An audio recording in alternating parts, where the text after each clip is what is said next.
बिस्मिल्लाहिर्रहमानिर्रहीम, अस्सलाम वालेकुम, good morning and welcome to morning at home. आज जी चाह के लॉन से हम टहलते हुए आएँ और आपसे हेलो हाय करें। क्योंकि मंडे मॉर्निंग है। मंडे मॉर्निंग हर किसी का होना तो अच्छा चाहिए मूड, लेकिन ज़्यादातर लोगों का मूड अच्छा नहीं होता। और मूड ना अच्छा होने का एक और रीज़न भी मैं आपके साथ शेयर करना चाहूँगी। वैसे मुझे क्या शेयर करने की ज़रूरत है, जिससे बात करो उनका वही हाल है। खांसी, ज़ुकाम, बुखार, वो जो कहते हैं नज़ला ज़ुकाम, हालत ख़राब, feeling very very down and low. एक तो सीज़न चेंज के भी कुछ असरात हैं और कुछ असरात हैं एहतियात ना करने के। देखिए सीज़न तो चेंज होता ही है। माशाल्लाह पाकिस्तान में हमें चारों सीज़न एंजॉय करने का मौका मिलता है, स्पेशली पंजाब में। विंटर भी हो गया, समर भी हो गया, फॉल भी हो गया एंड स्प्रिंग भी हो गया। लेकिन प्रॉब्लम तब आती है जब हम सीज़न के बदलते हुए अपनी तैयारी नहीं सही रखते। हम सोचते हैं कि भाई गर्मी ही है, मौसम वार्म ही है, खैर है, डजेंट मैटर। जो हम गर्मियों में कपड़े पहन रहे थे वही पहनते रहे। बच्चों का भी यही इशू होता है, बच्चे नंगे पाँव घर में घूम रहे होते हैं, ज़मीन ठंडी होती है, उससे भी सर्दी लग जाती है। सो इस सीज़न में ख़ास एहतियात करनी ज़रूरी है। लेकिन अगर ज़ुकाम, खांसी, बुखार, बॉडी एक्स, ये सारी चीज़ें हो रही हों, उनका क्या हल है, इस पे तो हम डिस्कशन करेंगे। लेकिन स्पेसिफिकली बात करेंगे हम बच्चों से रिलेटेड। व्यूअर्स, बच्चे जब बीमार हो जाते हैं ना, घर में कोई एक बच्चा बीमार हो जाता है, एक तो बाकी सारे बच्चे तो बीमार होते ही होते हैं, घर वाले भी सारे के सारे डाउन हो जाते हैं। आपने नोटिस किया होगा, ज़ुकाम एक बंदे को घर में हो, सारा घर बीमार पड़ा हुआ होता है और सारे यही सोच रहे होंगे हाँ जी मैं, और हमारे घर में जो लेके आता है ना ज़ुकाम, खांसी या कोई इस किस्म की प्रॉब्लम घर में, हम उसकी जान नहीं छोड़ते, उसको ताने मार मार के उसका हाल ख़राब करते हैं। बट जैसे कि आप देख रहे हैं स्क्रीन पे, छोटे बच्चे जब बीमार होते हैं तो बहुत ज़्यादा पेरेंट्स टेंशन में आ जाते हैं, एंग्जाइटी में आ जाते हैं। बुखार अगर बच्चे को 101 से ज़्यादा बढ़ जाए, 102, 103 हो जाए, तो वैसे ही माँ बाप बहुत टेंशन में आ जाते हैं। और बच्चे जो हैं वैसे ही उनके इम्यून सिस्टम्स क्योंकि कमज़ोर होते हैं तो वो और प्रॉब्लमेटिक हो जाता है। और हर दूसरे घर में, मेरे बच्चे भी, अब हसन भी, कोई 2 हफ्ते तो उस बेचारे को खांसी रही है। उसका कोविड का टेस्ट कराया, बाकी सारे टेस्ट कराए, डॉक्टर ने कहा वायरल है। अब वायरल है ना, उसमें आप एंटीबायोटिक दे सकते हो। बस 2 हफ्ते हमने निकाले। एंटी एलर्जीज, अच्छा बाय द वे ये एलर्जी सीज़न भी है, स्पेशली पंजाब साइड पे जो लोग स्मॉग के साथ डील कर रहे हैं, ये एलर्जी सीज़न भी है। एलर्जी सीज़न अपने पीक पे है। सो क्योंकि बहुत ज़्यादा एलर्जीज़ वगैरह भी हो रही हैं, ये ना हो कि आप अपने नज़ले ज़ुकाम को एलर्जी के साथ, मतलब अपने एलर्जी को नज़ले ज़ुकाम के साथ कंफ्यूज कर दें। नाक भी बहती है, छींकें बार बार आती हैं, इचिंग होती है, बार बार टिश्यू इस्तेमाल करने पड़ते हैं। सो ये सब चीज़ें जो हैं एक कॉम्बिनेशन होती हैं जिसपे इस सीज़न में कन्फ्यूजन बहुत होती है। Like I am perpetually confuse कि बच्चों को एलर्जी का अटैक हो रहा है या सीजनल इश्यूज हो रहे हैं। So let's discuss that. Break के बाद हमें ज्वाइन करेंगे डॉक्टर शहजाद हैदर और उनसे हम डिस्कशन करेंगे कि एक तो इसको अवॉइड कैसे करें, और अगर हो जाता है घर पे क्या करना है, और डॉक्टर के पास या हॉस्पिटल कब लेके जाना है। घर पे भी बहुत सी ऐसी चीज़ें हैं जो हम कर सकते हैं, जिनसे हम, अगर बच्चे को बहुत हाई टेम्परेचर है तो उसको नीचे लेके आ सकते हैं। अगर बच्चे का नाक बंद है, उसको सांस नहीं आ रहा, तो उस ब्रीदिंग को हम कैसे बेहतर कर सकते हैं। ये सारी चीज़ों के घर पे भी सॉल्यूशंस हैं। लेकिन एक स्टेज आता है जहाँ पे बच्चे को या किसी भी बंदे को जिसकी तबीयत ज़्यादा ख़राब है, हॉस्पिटल लेके जाना चाहिए। जो किस स्टेज पे लेके जाना चाहिए, देर नहीं करनी चाहिए, इस पे भी हम डिस्कशन करेंगे। खैर, ये तो गुफ्तगूएँ हमारी चलती रहती हैं। अभी किचन की तरफ चलते हैं। हमारी प्यारी सी शेफ़ सितरा जावेद हमारे साथ हैं। अस्सलाम वालेकुम। वालेकुम अस्सलाम, कैसी हैं जुबना आप? बिल्कुल ठीक। आपको पता है, आप जब आती है ना, मुझे मुझे मुझे देखना भी नहीं पड़ता कार्ड कि भाई आज हमारी शेफ़ का नाम होता है ना व्यूज़, क्योंकि हर रोज़ शेफ़ डिफरेंट होती है तो कभी कभी नाम आगे पीछे हो जाते हैं। सितरा जावेद की बारी नहीं, मैंने पहले भी बताया फिर बताऊँगी। हमारी जो प्रोड्यूसर है उनका नाम सिदरा है, ठीक है ना, तो एक सिदरा वहाँ पे आ गया आपका। अच्छा, और हमारे जो दूसरे प्रोड्यूसर हैं उनका नाम उमर जावेद है, तो आप उन दोनों की कॉम्बिनेशन में अपने दिमाग में बना के सिदरा जावेद अनाउंस कर देती हैं। कैसी हैं आप? अल्लाह का शुक्र है, ठीक ठाक। अच्छा सिदरा, ये बताएं कि ये खांसी, जुकाम, ये सारा कुछ जो चल रहा है, अभी तक आपको और आपके घर वालों को तो नहीं हुआ? नहीं, हमारे तो हो चुका है। मैं तो सारे सबको हो इस गया। फेज से एक दफ़ा गुजर चुके हैं और इस अल्लाह दफ़ा तो करे कि बिल्कुल इंशाल्लाह। और इस दफ़ा ये हो रहा है कि ये बहुत लंबा चल रहा है। पहले होता था कि 2-3 दिन में आप सेटल डाउन हो जाते थे, अब ये कि हफ्ता लग जाता है। और इस तरह अच्छा, आपको पता है एक और चीज़ जो लोग कह रहे हैं, अभी डॉक्टर साहब से हम क्लैरिटी लेंगे इस पे, बट ये भी गुफ्तगू हो रही है कि यार कोविड के बाद ना नज़ला ज़ुकाम जिसको भी हो रहा है ना, वो बहुत शिद्दत का हो रहा है। आप समझ बिल्कुल रहे ऐसा भी कि होता है। कोविड के बाद जिसको भी नज़ला जुकाम हुआ है बहुत ही ज्यादा शिद्दत का हुआ है, और जुकाम खांसी सबको होती थी इस सीजन में। 3-5 दिन होते थे, हफ्ता लग जाता था, 2 हफ्ते हसन खांसता रहे। नूर बानो की अभी भी नाक बह रही है, अभी सुबह सुबह उसकी नोजी में साफ करके आई हूँ कि, और 2 साल के बच्चे को कैसे कहो कि बेटा शू करके निकालो। बिल्कुल, ये बहुत मसला है। और बच्चे बीमार हो जाएं तो फिर जो माँ को टेंशन होती है, उससे बस दिल करता है कि मुझे हो जाता है ये ठीक काश है। मुझे ही हो जाता, और वही है। एंड मजे अनफॉर्चुनेट बात तो खैर आई थिंक हम लोग की कुव्वत मुदाफियत भी ज्यादा स्ट्रांग होती है ना, क्योंकि देखिए ना जिस तरह हम लोग इतना ज्यादा कुछ करते हैं, बच्चों का भी ख्याल रखते हैं, घर को भी देखते हैं, अपनी करियर्स को भी आगे देखते हैं, तो हमारी आई थिंक थोड़ी सी जो सिस्टम है वो स्ट्रॉन्गर होता है। ये तो खैर सब मानते हैं कि औरतें मर्दों से ज़्यादा स्ट्रांग होती हैं, और जब बच्चों की बात आती है तो हमारे पास ऑप्शन ही नहीं होता बीमार होने का। बिल्कुल, हो भी बिल्कुल सही जाए बात है। तो कौन सा हम लोग बैठ सकते हैं। वो मैं तो यही कहती हूँ कि mothers can't afford to be sick, हम कल अफोर्ड ही नहीं कर सकते। मेरे गिट्टे गोडे हिले हुए थे, मेरी बच्ची ने बाहर जाना था, क्योंकि दोनों भाई जो हैं वो गांव गए हुए थे अब्बू के साथ, तो छोटी मेरे पास थी, मेरा कुछ काम था, मैं नहीं जा पाई। उसके बाद जब मैं घर पहुंची, हाय हाय हाय, बच्ची ने स्यापा कि भी सारे गए हुए, मतलब वो जितना बता सकती थी 2 साल की। मेरी इतनी तबीयत डाउन हो रही थी, मुझे बॉडी एक्स हो रही थी, मैं कहा चल पुत्र, हैव टू तो नहीं, वांट टू। हैव टू तो नहीं ना, ना जाए तो ना जाए, वो तो क्या कर लेगा बच्चा, लेकिन वांट टू। तो खैर we all love our children and our families, लेकिन व्यूअर्स ये बात करने का एक मेजर रीज़न ये भी है कि अपनी ज़ात का भी ख्याल रखना है। अगर हर चीज़ को आपने आगे लेके चलना है और चीज़ों को बैलेंस में लेके चलना है, तो अपनी सेहत का ख्याल रखना बहुत इंपॉर्टेंट है। Which is why vitamin C का अगर इस महीने इन 2-3 महीनों में ज़्यादा इस्तेमाल करें तो हमारे इम्यून सिस्टम को वो बूस्ट अप करता है। अच्छा चित्रा जी, क्या बना रहे हो किचन में? आज हम बना रहे हैं जी सज्जी पुलाव, थोड़ा रेगुलर पुलाव से थोड़ा सा हट के बना रहे हैं। चिकन में बनेगा और चावल होंगे साथ में पुदीना रायता सर्व करेंगे और वो बनेंगे। पिछले दिनों आपकी अम्मी की बर्थडे थी, उस पर भी आपने कुछ बनाया था या एवं ही? नहीं, उस दिन कुछ नहीं बनाया। बड़ी बुरी उस दिन बात। सबने पार्टी की थी ना, फिर पार्टी की थी तो मतलब हाँ, तो बाहर से ऑर्डर किया था, पार्टी कर रहे थे, सब चिल कर रहे थे। चले ये हम ट्राई करते हैं और देखते हैं कि क्या इंशाल्लाह। ये उस लेवल पे है कि हम अपनी अगली पार्टी पे यूज करें इंशाल्लाह। रेसिपी। अच्छा जी, सबसे पहले हम मैरिनेशन जो चिकन की है उसके लिए जो अज्जा चाहिए उनकी बात कर लेते हैं। मुर्ग का गोश्त चाहिए 1 किलो, दही 1 कप, नमक हस्बे जायका, सुर्ख मिर्च पाउडर 1 खाने का चम्मच, भुना और कुटा हुआ धनिया 1 खाने का चम्मच, ज़ीरा 1 खाने का चम्मच, चाट मसाला 1 खाने का चम्मच, अदरक पेस्ट 1 खाने का चम्मच, लहसुन पेस्ट 1 खाने का चम्मच, नींबू का रस 3 खाने के चम्मच, तेल 3 खाने के चम्मच, और एक फ्राइंग के लिए हमें तेल चाहिए। अच्छा, इसकी जो रेसिपी है उसमें यह है कि आपने दही में सारी चीज़ें मिक्स करके सबसे पहले आपने चिकन को 3 से 4 घंटे के लिए मैरिनेट कर लेना है। उसके बाद आप एक खुली देचकी ले लें और उसमें इसको हल्की आंच पर गला लें। जब चिकन आपका बिल्कुल डन हो जाएगा तो उसके बाद आपने इसको कलर और थोड़ा सा टेक्सचर क्रिस्प देने के लिए इसको डीप फ्राई कर लेना है। उसके बाद आप इसको कोयले का दम दें और इसको साइड पे रख लें। नेक्स्ट हमारा है चावल। चावल बनाने के लिए हमें चावल चाहिए 3 कप, नमक हस्बे जायका, प्याज बारीक कटी हुई 1 कप, हरी मिर्च 4 अदद, टमाटर बारीक कटे हुए 1/4 कप, गरम मसाला पाउडर 3 खाने के चम्मच और तेल 1/2 कप। सबसे पहले आप तेल में प्याज ब्राउन कर लें, उसके बाद आप उसमें ये टमाटर और हरी मिर्च डालकर उसको थोड़ा सा भून लें। उसके बाद हस्बे जायका नमक और गरम मसाला डाल के मज़ीद थोड़ा सा भून लें।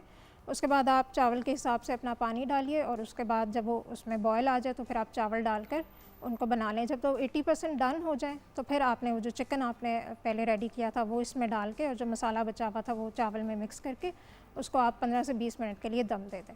Awesome. इसके साथ हम सर्व कर रहे हैं पुदीने का रायता। उसके लिए आपको दही चाहिए 2 कप, खीरा 1/2 कप, टमाटर 1/2 कप, प्याज 1/2 कप, पुदीना 1 गड्डी, नमक हस्बे जायका, काली मिर्च पाउडर 1/2 चाय का चम्मच और ज़ीरा 1 खाने का चम्मच। ये सब सब्जियां जो हैं ये आपने बारीक काट लेनी है रायते के लिए। उसके बाद दही में ये सारी चीज़ें मिक्स करके ज़ीरा डालिए, थोड़ी सी काली मिर्च और पुदीना जो बारीक कटा हुआ है वो डाल के सब्जियां डाल के मिक्स कर लें और फिर ये आप अपने पुलाव के साथ सर्व करें। अल्लाह की कसम इनकी बातें सुनते हुए ना मुझे अपनी स्कूल में जो हमारी फूड एंड न्यूट्रिशन की टीचर होती थी ना, हमें सिखाती थी प्रॉपर चीज़ें वगैरह, लाइक मतलब हमारा एक पोर्शन होता था उसमें जहाँ पे हम फूड की बात करते थे और न्यूट्रिशन की बात करते थे, तो हमें चीज़ें बनानी भी सिखाते थे ओ लेवल से सीनियर केमेंट में ग्रामर स्कूल में। एंड वो बिल्कुल इसी तरह ना बड़े तहम्मुल से, बड़े आराम से, मुख्तसर अंदाज में, बट प्रॉपर आपको सारी डिटेल मिल जाती थी। कसमें बड़े अरसे बाद टीचर ज़बीन मुझे याद आई है। गॉड ब्लेस यू मैम, पता नहीं आप कहाँ हैं बट अल्लाह आपको खुश रखे, आबाद रखे। छोटी सी ब्रेक के बाद वापस आएंगे और बात करेंगे नज़ले, ज़ुकाम, खांसी और क्या करें, घर पे क्या करें, अस्पताल में क्या करें, ये सब बातें करेंगे ब्रेक के बाद।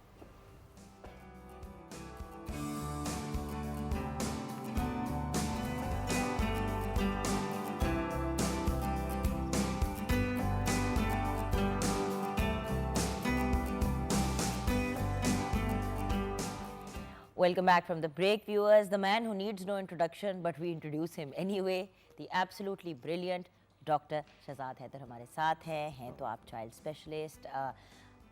मेरे बच्चों के भी पूरे लाहौर के बच्चों के, बल्कि लाहौर के गिरदो नवा के भी सारे लोग जो हैं वो इन्हीं के पास आते हैं। अस्सलाम वालेकुम। Walaikum assalam ji. Thank you very much for giving us the opportunity on this medium to share the views and to educate our masses. आपको पता है डॉक्टर साहब, मैं तो वो हमेशा कहते हैं ना एक बात कि बच्चे तो सांझे होते हैं, लोग बिल्कुल। वायरल टॉपिक्स को ढूंढते हैं।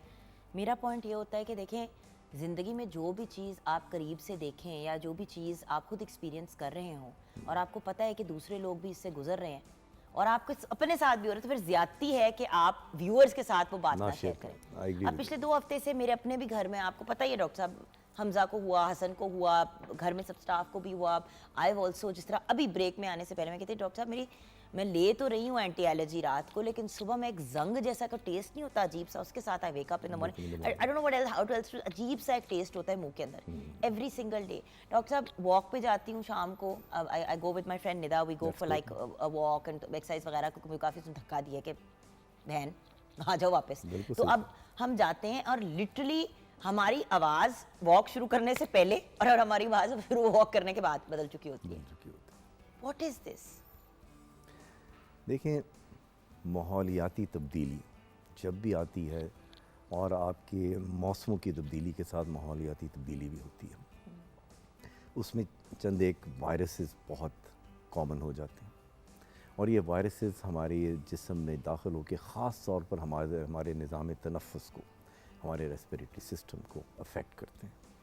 उर्फ़ आम हम इसको फ्लू कहते हैं और ये वो चीज़ है जो कि बुनियादी तौर पर एहतियात से ही मैनेज की जा सकती है। और एहतियात में सबसे पहले आपकी अपनी पर्सनल हाइजीन है, आपके हाथ धुले होने चाहिए, नहा के बच्चों को रखें, कपड़े साफ़ पहनाएं। दूसरा, उनके खाने पीने की एहतियात है कि घर के साफ़ खाने खाने हैं, टाइम से खाने हैं और बाहर की गैर ज़रूरी आउटडोर ईटरीज़ को अवॉइड करना है, वो भी इरिटेंट्स हैं। तीसरी बात यह है कि ईटिंग एटिकेट्स हैं, खाना खाना है तो उससे पहले हाथ धोना है, खाना खाने के बाद कुल्ली कीजिए। एंड अगर फ्लू वैक्सीन लगवा ली जाए उन लोगों में जिनमें कि ख़ास तौर पर ज़्यादा एहतमाल है कि उनको ये मामलात होंगे कि चेंज ऑफ सीज़न के साथ नाक बहना, खांसी, स्नीजिंग और छींकें आना है, तो उनके लिए वो बहुत यूज़फुल है। और फ्लू वैक्सीन का बड़ा अच्छा इफ़ेक्ट आता है, अर्लियर सीज़न में ही लगा ली जाए तो बेहतर है। 3 हफ्ते में उसके एंटीबॉडीज़ बन जाते हैं और सर्दियाँ आपकी चलती हैं। Every year it is a new fresh production, क्योंकि उसके नया स्ट्रेन होता है। तो दीज आर द प्रिवेंशंस।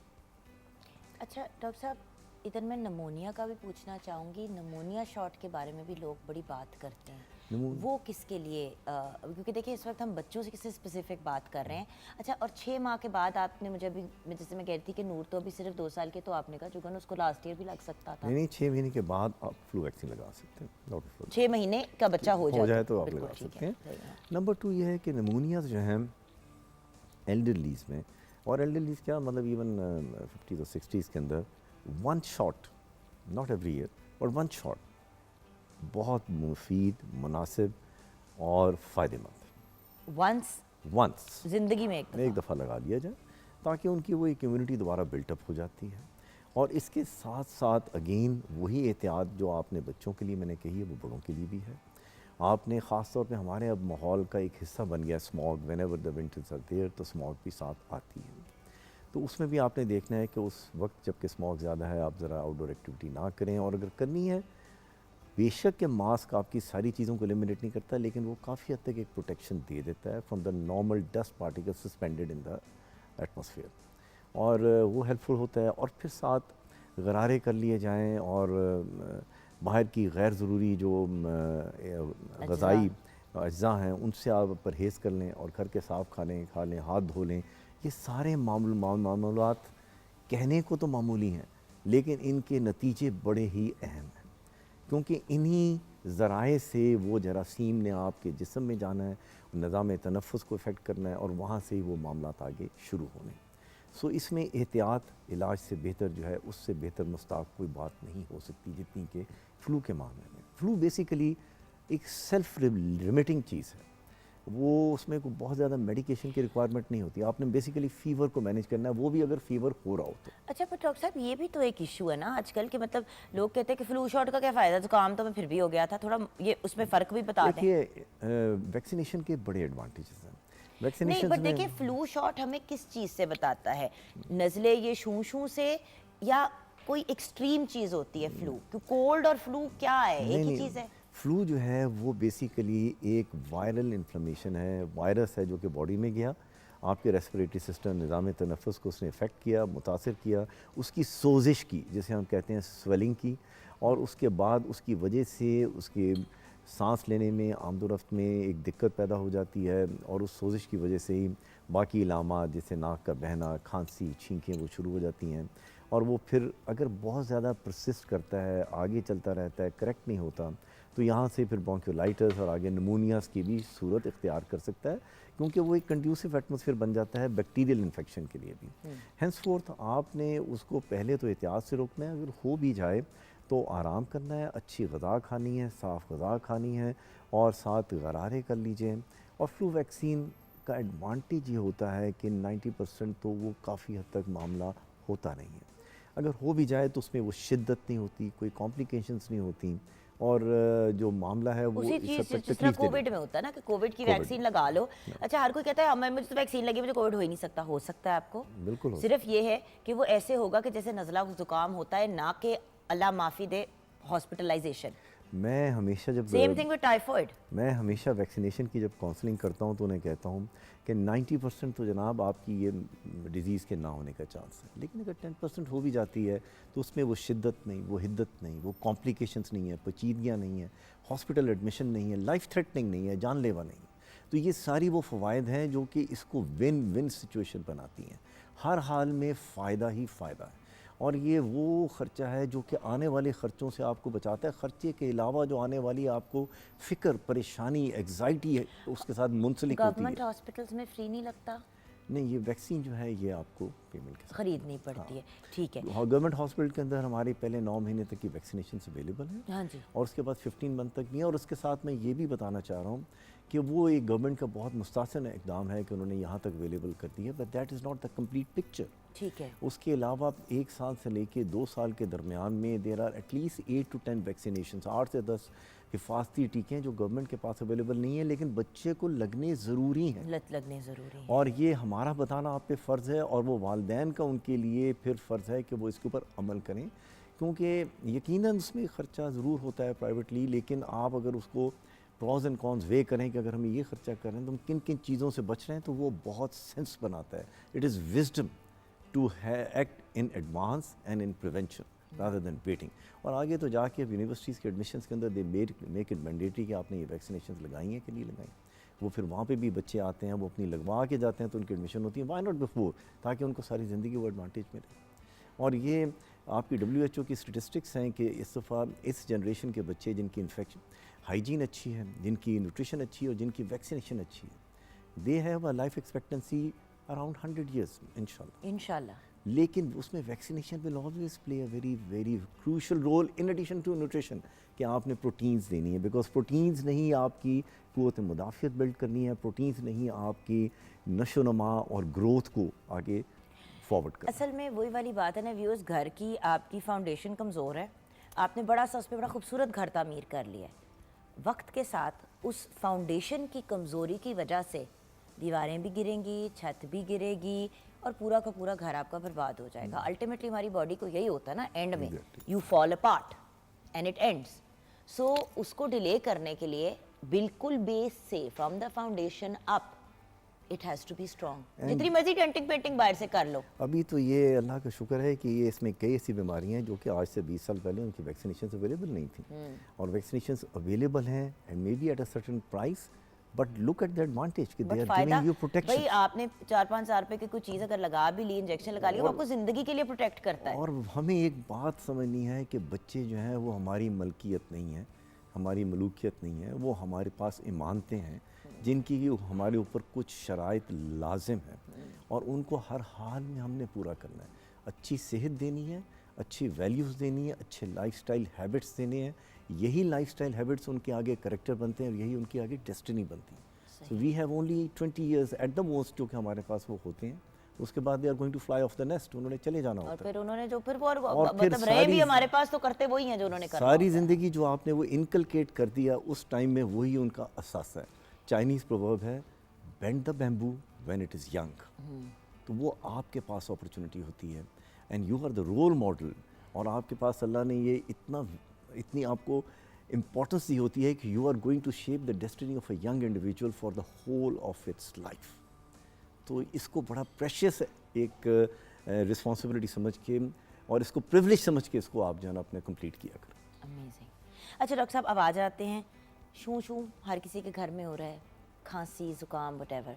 आजकल जो हो रहा है ये किसकी वजह से हो रहा है, आप समझ रहे हैं? क्योंकि हर वक्त पहले हमारी जब बात हुई तो कोविड से रिलेटेड हुई, अब क्या है, हर बंदा कोविड का टेस्ट ज़रूर करवा ले चेक करने के लिए। नहीं, वो I agree with you. Covid इस तो एक पेंडेमिक की सूरत में आया, it has been a huge pandemic और उसकी अब बिकॉज ऑफ द वैक्सीनेशन ही उसकी विरुलेंस जो है उसका वो ख़तरा जो है वो कम से कम हो गया, अब उस तरह का स्केयर नहीं रहा।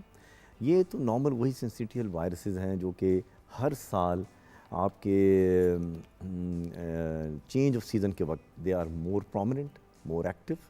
और क्योंकि उसमें टेम्परेचर डिप कर जाता है और हमारे यहाँ तो द एडिशनल फैक्टर स्मॉग का आ जाता है, आपकी उसमें फिर इम्यूनिटी कम हो जाती है, यू आर ससेप्टेबल, और ये फिर आपके जाके लंग्स को और आपके एयरवेज को अफेक्ट करते हैं, वहाँ डीमा करते हैं, सोजिश करते हैं और वहाँ से ये शू शू की आपकी कैफियत शुरू होती है। और बुखार का भी यही मामला होता है कि बुखार भी आपके जिस्म की वो फाइट है जो कि वो जर्म्स के ख़िलाफ़ कर रहा होता है और उसकी अलामत के तौर पर ये फीवर आता है। So it is actually manifestation की your body is giving a fight, is capable of giving a fight, और उसकी वजह से उसकी इम्यूनिटी भी बिल्टअप हो रही थी और उस इम्यूनिटी के बेसिस पे वो फाइट भी दे रहा होता है। So it is a normal cold viruses, there are number of 5 और 6 वायरसेस, पर उनका अल्टीमेट इफेक्ट यही है कि it ends up in giving sneezing, running nose, watering of eyes, आपकी आँख बह रही होती है, नाक बह रहा होता है, छींकें आ रही होती हैं और आपका सर भारी हो रहा होता है और खांसी हो रही होती है। ये सारी इलामात एक नॉर्मल वो सिंड्रोम है जो कि आप समझते हैं कि जनाब ये मेरा गला भी ख़राब है और मुझे ये बुखार और फ्लू की ये मुख्तलिफ मतलब दौर है, मुख्तलिफ स्टेजेस हैं, बट ये कंबाइन ये एक फ्लू की पिक्चर आपको बना के देता है। बिल्कुल सही। अच्छा, अब डॉक्टर साहब ब्रेक की तरफ चलते हैं। ब्रेक के बाद जब वापस आएंगे तो फिर स्पेसिफिक चीज़ों पर बात करना चाहूँगी कि घर पे हम क्या कर सकते हैं और किस स्टेज पे हमें डॉक्टर से रुजू करना चाहिए या बच्चे को हॉस्पिटलाइजेशन के लिए लेके जाना चाहिए। कॉलर्स अगर आप भी शो का हिस्सा बनना चाहते हैं तो 042992000648 पे कॉल करें।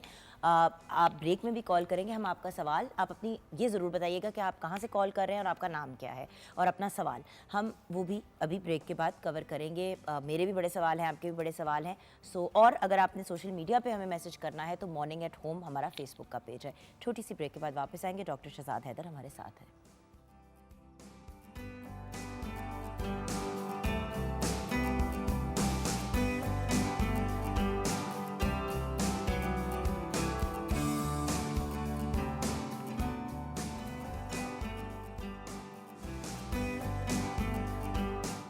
Welcome back from the break viewers. हम बात तो ज़ुकाम खांसी वगैरह की कर रहे हैं, मगर पता नहीं क्यों बिल्कुल जब भी टाइटल चल रहा था, हम आ रहे थे तो मुझे एकदम से मेरे जहन में ख्याल आया कि मैं हमेशा बात करती हूँ कि कभी कभी अल्लाह मियाँ दुनिया में ऐसे लोग आपकी ज़िंदगी में भेज देते हैं जो लिटरली ऑलमोस्ट लाइक फरिश्ते आपकी सपोर्ट करते हैं, आपको हर लम्हे पे आपका साथ देते हैं।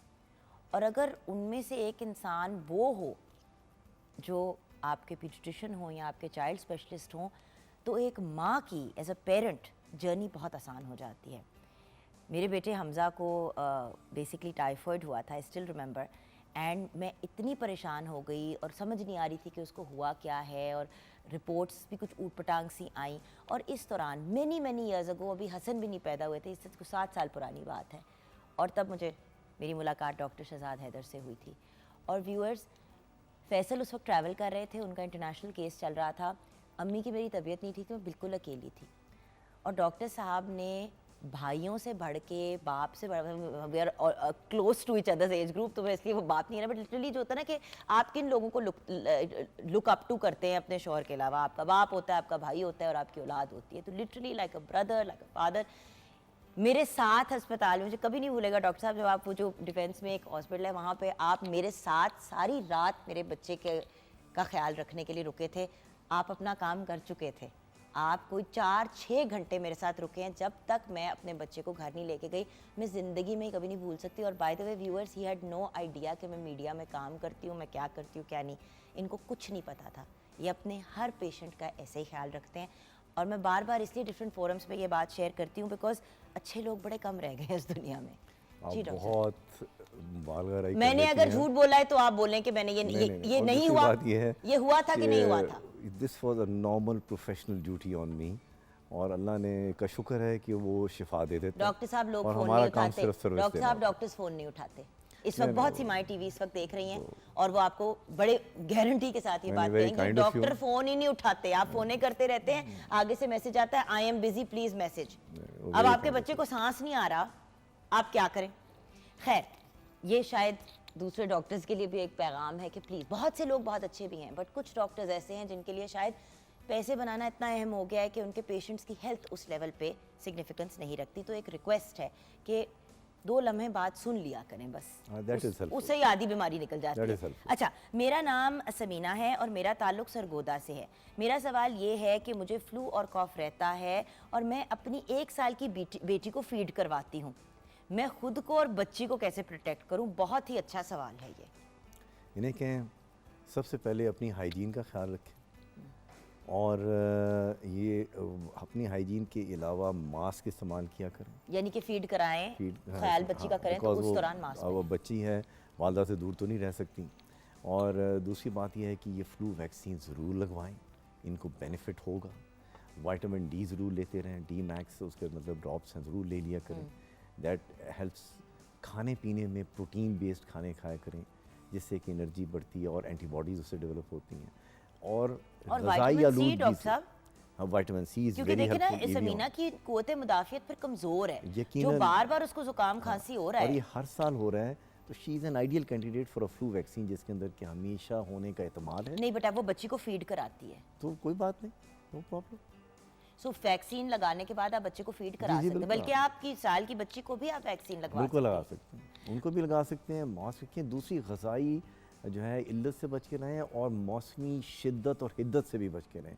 जब बहुत ज़्यादा ठंड हो, जब बहुत ज़्यादा स्मॉग हो, प्लीज़ बाहर ना निकलें, और अगर निकलना है तो मास्क पहन के निकलें। और बच्चे को भी उसी तरह प्रॉपर्ली एडिक्वेटली कवर रखें, और उसकी भी बेदिंग का ख्याल रखें, अपनी भी बेदिंग का ख्याल रखें कि नहाना टाइम पे है, बॉडी भी साफ़ होनी चाहिए, कपड़े भी साफ़ होने चाहिए, हाथ भी साफ़ होने चाहिए। और जब बच्चे को उठाएं तो अपने बच्चे को हाथ धो के तो फिर उठाया करें। ये नहीं कि आप सारे काम करते हैं और साथ ही अपने बच्चे को उठा लिया, तो सारे जरासीम आराम से आपने उसको मुंतकिल कर। हमारे बड़े प्यारे फैमिली फ्रेंड है फारूक भाई, अक्सर ये बात कहते हैं और मुझे उनकी बात इतनी प्यारी लगती है। कहती है हमारी माँ ने हमेशा हमें प्यार किया, हमें गोद में उठाया या हमें खाना भी खिलाया तो बावजू देख किया। कितनी बड़ी बात। और बाय द वे उनके सारे बच्चे इतने, वो खुद फारूक भाई बड़े अच्छे और उनके पूरे जो भाई वो सारे ही इतने अच्छे लोग हैं कि मैं कहती हूँ उसके पीछे है कुछ। कितनी हिकमत, 100%। कितनी हिकमत है। अच्छा डॉक्टर साहब, मेरे बच्चे को कॉफ यानी कि खांसी और रेशा है, तो क्या मैं घर में उसे नेबुलाइज कर सकती हूँ या डॉक्टर के पास जाना लाजमी है? सिदरा फ्रॉम लाहौर। सिदरा, इस सवाल का मैं आपको नहीं, हमारी शेफ सिदरा नहीं, हमारी प्रोड्यूसर हो सकती हैं, इसका क्या करें हम? देखिए, डॉक्टर के पास ले जाना चाहिए, डिस्पाइट द फैक्ट कि आप समझते हैं कि आपके पास रूटीन की इन्फॉर्मेशन अवेलेबल है और शायद प्रॉब्ली रूटीन की जो मेडिसिन है वो भी शायद आपकी नॉलेज में हो, लेकिन हर दफ़ा वही सिम्टम्स डिफरेंट चीज़ों को भी रिप्रेजेंट कर सकते हैं और वो रेडार से उसके गुजारना ज़रूरी होता है। सारी चीज़ें आपकी नज़र से नहीं गुजर सकती। Mind eyes will see only what the mind knows. आपने तो एक चीज़ देख ली, डॉक्टर साहब ने ये देखा था, ये दे दिया, मैं यही ट्राई करके। नहीं डॉक्टर साहब, पता है लोग कहते हैं कि डॉक्टर्स कहते हैं कि आप आके ना हर रोज़ नेबुलाइज करा लेना सुबह नहीं, वो सुबह तो शाम नहीं। अस्पताल। डॉक्टर साहब वो उसकी तो कतई जरूरत वो फीजिबल इसलिए नहीं रहता क्योंकि देखे ना, आप अगर दिन में 2 दफा बच्चे को लेके जाएंगे, नहीं, एक वो तो तो जरूरत सर्दी ही में नहीं। ले जा रहे हैं, सारा कुछ कर रहे हैं, ऊपर से हर बंदे के पास वो गाड़ी तो नहीं मैं होती, बल्कि बाइक पे और साइकिल पे क्या करें? ऑलवेज मैं सजेस्ट करता हूँ कि नेबुलाइजेशन आपकी ट्रैवल किट का हिस्सा होना चाहिए। यानी कि आपके पास घर पे होना घर चाहिए। पे भी होना चाहिए, बाहर कहीं जा रहे हैं तो साथ लेके जाएं बच्चों के लिए। और वैसे- आपको पता होना चाहिए कि ये नॉर्मली जब हम इस्तेमाल करते हैं तो दीज अदर मेडिसिन जो कि हमें डॉक्टर डॉक्टर प्रिस्क्राइब साहब, करते मैंने हैं हसन के लिए और जो लगा दिया नेबुलाइजर लिया था जब वो 3 हफ्ते का था, जब उसको चेस्ट इन्फेक्शन हो गई थी, वो नेबुलाइजर पिछले 6 साल से, व्यूअर्स क्योंकि अब माशाल्लाह 6 साल के होने वाले हैं, मतलब 6 साल से वो नेबुलाइजर हमजा पे, हसन पे, हमजा पे, नूर पे, बल्कि मेरे पे भी यूज होता है, सिर्फ मास्क चेंज करना हाँ, है। मास्क चेंज करना नया मास्क, हाँ, हर मास्क बंदे का आपने अपना change अलग करनी है, मास्क है ट्यूबिंग जो हम change रखते करनी हैं। है, और बाकी उस एपिडेटिस वही रहेगा। और प्लीज़ ये वो बिल्कुल सही कहती हैं कि आपको हर दफ़ा नेबुलाइजेशन करवाने के लिए जाने की ज़रूरत नहीं तो है। पर उसमें डाले क्या? हाँ, डालने के लिए जो है ना वो आपको डॉक्टर पहले से से लेना पता होता है कि डॉक्टर साहब से आपने पता कर लिया होता है कि भाई क्या किया है, वो फिर आप खुद वो जो नॉलेज उन्होंने डॉक्टर ने आपको पहले दी हुई थी वही कोशिश कर लिया होता ही है कि व्यूअर्स अक्सर लोग सोचते हैं कि हम बस सिलाइन डाल के वो जो पानी होता है वो डाल नहीं। के नेबुलाइज कर लें, नहीं। उसमें दवाई अगर इस लेवल की प्रॉब्लम है तो डालनी ज़रूरी है। अब एक दवाई अगर इस बार आपको दी गई है, ज़रूरी नहीं है कि 6 माह बाद अगर आपको फिर खांसी हो आप वही वाली दवाई यूज़ Yes. करें, आपको फ़र्क की ज़रूरत है। सो एक दफ़ा डॉक्टर पे जाना ज़रूरी है। वो कहें या नेबुलाइज करना है, आप कहें जी मेरे पास मशीन है घर पे, आप बताइए कि क्या हमने उसमें डालना है, बिल्कुल सही। वो आपको मिकदार बता देंगे, इतने ml ये, इतने ml वो तो किसी सूरत भी प्रैक्टिकल नहीं है कि हर दफ़ा नेबुलाइजेशन के लिए आप क्लिनिक जाएं या हॉस्पिटल। लेकिन खुद डॉक्टरी नहीं झाड़नी। लेकिन खुद कम से कम ना किया करें। सेल्फ मेडिकेशन जो है वो बड़ी समटाइम डेंजरस हो सकती है। और इवन टेलीफोन के ऊपर भी जो है ना बहुत इंसिस्ट ना किया करेंगे जी ये है और आप ऐसे कर लिया करें। प्लीज़ गेट देम एग्जामिन, किसी भी डॉक्टर से जो करीब तरीन भी है उनसे भी करवा लिया करें। एक रेडार होता है वो उससे वो गुजर जाता है, स्क्रीनिंग हो जाती है। अच्छा, वली खान का गुज्जर खान से सवाल है कि उनकी बेटी आलिया को रात को नाक बंद हो जाता है, इसकी क्या वजह है और इसका कोई ट्रीटमेंट बताएं। अच्छा डॉक्टर साहब, ये मेरे घर में भी एक बच्चे को होता है और हर घर में ये कोई एक बच्चा होता है जिसकी नाक रात को सोते ही बंद हो जाती है और फिर वो करके उठते हैं बच्चे, तो इसका क्या करें? इसमें और क्वेश्चन वही जैसा मैंने कहा ना, ये वायरसेस जब गए होते हैं और आपके अंदर ये रेस्पिरेटरी सिस्टम नाक के अंदर और ओरल म्यूकोजा के तहत गए होते हैं तो वहाँ जाके इन्होंने सोजिश क्रिएट की होती है। अब नाक में जो गए होते हैं सोजिश भी होती है, वहाँ म्यूकस भी होता है, वो प्लग कर देता है और वहाँ से नॉर्मल जो एयर पैसेज है वो ब्लॉक हो जाता है। इसमें बहुत जो आसान है वो उसमें कोई आपको सेलाइन ड्रॉप्स मिलते हैं, मुख्तलिफ नामों से हैं, वो आप 2-2 कतरे दोनों नॉस्ट्रिल्स में 3 दफ़ा डाल दिया करें दिन में और उसके साथ देखें कि काफ़ी हद तक रिलीफ हो जाता है। समटाइम्स आप एक वो जो पंप है नेज़ल पंप वो लेके उसमें रख के आफ्टर द सेलिनेज आपने डाल दिया तो उसको आप प्रेशर से सक आउट भी कर लेते हैं जो भी उसमें म्यूकस होती है। नेज़ल पैसेज आपका क्लियर हो जाए, सांस लेने में उसको आसानी हो जाए तो ये मामले बहुत आसान हो जाते हैं। मैनी ऑफ द टाइम कोई बहुत सीरियस मामला नहीं होता, लेकिन ऑब्वियसली एक मैकेनिकल पैसेज है वो रुक गया होता है, उसको अगर आप क्लीन करवा लें तो बहुत अच्छा होता है। असल में एक चीज़ मैं भी करती हूँ कि जिस तरह सॉल्ट वाटर सलाइन नाक में बार बार डाला 2-3 दफ़ा बच्चे के, ठीक है, छोटे बच्चों बहुत छोटे बच्चे के साथ ज़रा मुश्किल हो जाता है, बट थोड़ा सा 2-4 दफ़ा नाक में डाला और फिर उसको किया क्योंकि बच्चा शू हाँ, उसे होता नहीं है ना, वो ऑलरेडी म्यूकस वो तो नहीं कर सकता ना। और दूसरी बात है कि जब बड़े बच्चे हैं और ख़ास तौर पे ख़ुद भी अगर आपने उनको थोड़ी सी गागल्स की आदत डाल दें तो that also helps, that clear there अपना गले को क्लियर कर देते हैं। स्टीम मैं हमेशा कहता हूँ बड़े ज़रा एहतियात से दिया करें, उसमें जल भी जाता है। हाँ, उसमें sometime they you can be, तो मैं उसमें थोड़ा सा कॉशियस होता हूँ कि आप या तो वो बिल्कुल टारगेटेड वो एक ट्यूब है जो कि आपको सीधे वहाँ पे मुंह में दे और ठीक है दैट्स फाइन, लेकिन वो जो देचकी में आप रख के करते हैं that is something very very because viewers आप वो नाक तो खोल देते हैं बच्चे की, लेकिन अल्लाह माफ़ी दे अगर गर्म पानी गिर जाए या कुछ करते तो that is very risky, so one has to be very careful. Important factor है। हम अक्सर कहते हैं कि कमरे में थोड़ी ह्यूमिडिटी करनी चाहिए, नमी करनी चाहिए, तो लोग क्या करते हैं कि किसी रख देते हैं ऊपर जो गर्म पानी का जो देचका होता है वो ऐसी जगह पे रख देते हैं, फिर बच्चे अपने ऊपर गिरा दैट लेते should be avoided at any cost. मैं सियालकोट से राबिया बात कर रही हूँ। मेरा बेटा 6 माह का है, उसको 102 बुखार है, मेडिसिन देने के बाद बुखार उतर जाता है और थोड़ी देर बाद फिर चढ़ जाता है, ये बहुत लोगों की कंप्लेंट है। ये तो पैनाडोल वो देती होंगी, उससे ख़त्म हो जाता होगा, लेकिन जब तक कि आप बैक्टीरियल इन्फेक्शन नहीं, वो ये कह रही है कि थोड़ी देर बाद। डॉक्टर साहब, ये पिछले दिनों में बहुत से बच्चों का, हम लोगों का जो मदर्स का ग्रुप है ना, उसमें बात हो रही थी और 2-3 माएँ कह रही थी कि यार अभी हम देते हैं पैरासीटामोल, या आइबुप्रोफेन 2 घंटे ज़्यादा से ज़्यादा टपते हैं और फिर बुखार चढ़ जाता है। अब आपको पता है कि 4 घंटे से पहले पैरासिटामोल आप फिर से नहीं दे सकते। नहीं, वो तो एग्रीड कहता हूँ 2 घंटे या 3 घंटे, लेकिन आपने इसके साथ डायग्नोज करना होता है कि उसको फोकस ऑफ इन्फेक्शन कहाँ से है और उसके मुताबिक तो उसको एक रेलिवेंट अप्रोप्रिएट एंटीबायोटिक ज़रूर ऐड करनी होती है, क्योंकि एंटीबायोटिक जो हैं they are meant for their betterment. कोई ये नहीं कि हमेशा उसको अवॉइड करने का ही एक आदमी के अंदर कॉम्प्लेक्स हो कि जी हमने एंटीबायोटिक नहीं देनी। तो वो भी इसलिए मैं कहता हूँ कि एक दफ़ा बच्चे को आपने ज़रूर मेडिकल कंसल्टेंसी करवा लिया करें।